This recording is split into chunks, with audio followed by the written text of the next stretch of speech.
Hey guys, welcome to another lecture in the series of lectures on the namesake. Today we're going to be continuing with the reading only, and we'll just keep discussing a bit of things in the middle, perhaps. Um, my advice again, when somebody else is reading, your head might pop up with a lot, like there might be a lot of ideas that will pop up in your head, so try to keep annotating. It had been after tutoring one day that Ashima's mother had met her at the door, told her to go straight to the bedroom and prepare herself. A man was waiting to see her.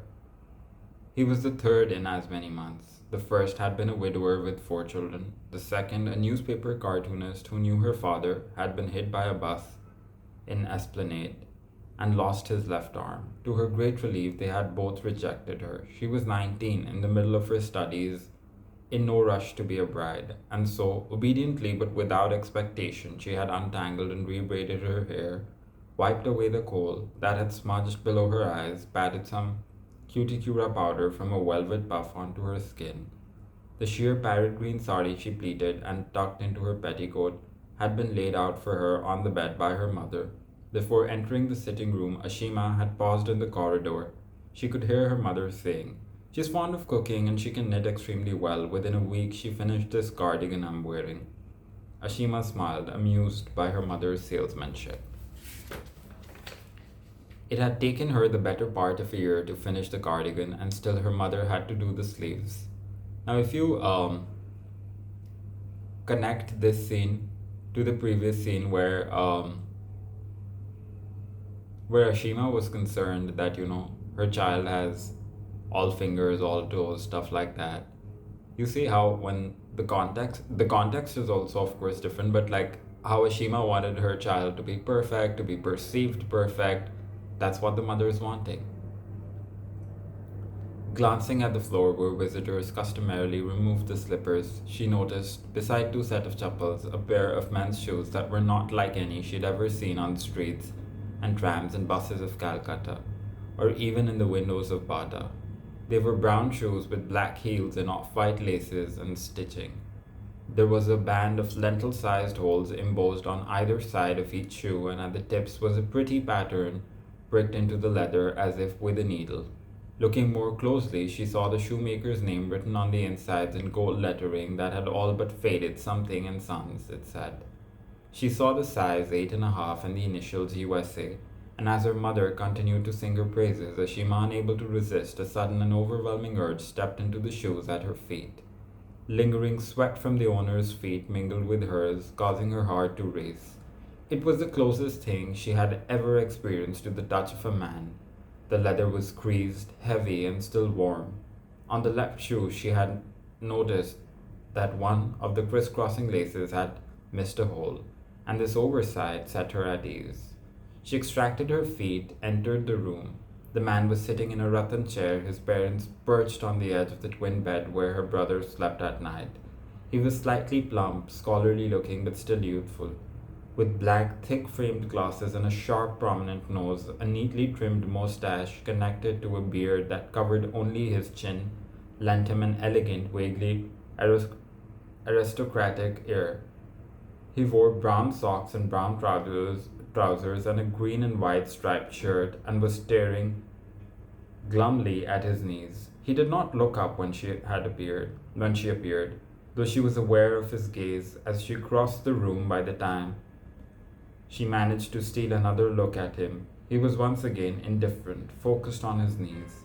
He cleared his throat as if to speak, but then said nothing. Instead, it was his father who did the talking, saying that the man had gone to St. Xavier's and then BE College, graduating first class from both institutions. Now you see, both the parents are just trying to like oversell their child. One's like, "Oh, my daughter has knit this sweater and done this and did that and blah blah blah." The other side also is just trying to sell their son and be like, "Yeah, yeah, our son has also gone to this university and has graduated from here and there." Ashima took her seat and smoothed the pleats of her sari. She sensed the mother eyeing her with approval. Ashima was 5 feet 4 inches tall for a Bengali woman. £99. Her complexion was on the dark side of fair, but she had been compared on more than one occasion to the actress Madhabi Mukherjee. Her nails were admirably long, her fingers, like her father's, artistically slim. They inquired after her studies, and she was asked to recite a few stanzas from the Daffodils.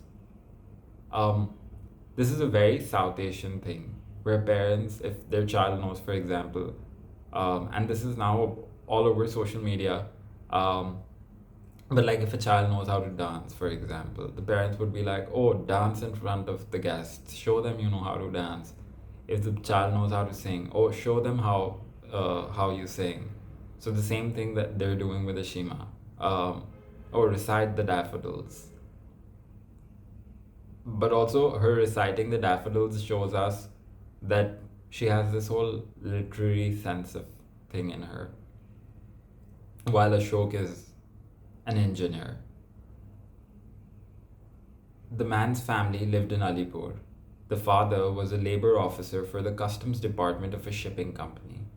My son has been living abroad for 2 years, the man's father said, earning a PhD in Boston, researching in the field of fiber optics. Ashima had never heard of Boston or of fiber optics. She was asked whether she was willing to fly on a plane and then if she was capable of living in a city characterized by severe snowy winters alone. Now look at Ashima's way of romance. That will tell you a lot about her personality. Won't he be there? She asked, pointing out to the man whose shoes she'd briefly occupied, but who had yet to say a word to her. I think let's stop here, but you see how what intimacy is firstly for Ashima, like, the kind of timid character she is. I mean, I'm not saying that there isn't a whole possibility that Lahiri couldn't have described when she's creating a character, she couldn't have gone on to into the mind of Ashima and described something like, oh, so Ashima started thinking this about this guy or that about this guy, blah blah blah. But she's treating the character with so much respect that's why then you go on to treat the story the way you do. Because of course, it's respect, right? Out of which Lahiri is not getting into details like that. There's a whole possibility Ashima may have when she stepped into the shoes, because she's describing this whole exchange of sweat when Ashima is stepping into the shoes. But Lahiri hasn't gone into details like that, as in details like, oh, Ashima started thinking about say their sweat exchanging or something like that. She has treated the character with utmost respect, boundaries in place, all of that stuff. That kind of character building is something that you guys need to look out for. Then beyond that, if you see that how the parents are, right, like just how Ashima spoke to the nurse right now, that, oh, I hope that I'm just wishing like my child has all fingers and all toes and all of that stuff. Ashima's parents are also doing the same thing, sort of, and Ashok's parents are also doing the same thing. Ashok's parents are telling them, oh, our son's an engineer, he went to this school, he went to that school, blah blah blah. And Ashima's parents are sort of also doing the same thing. Oh, our daughter, no, she knows how to recite the daffodils. Please recite it for the guests. That.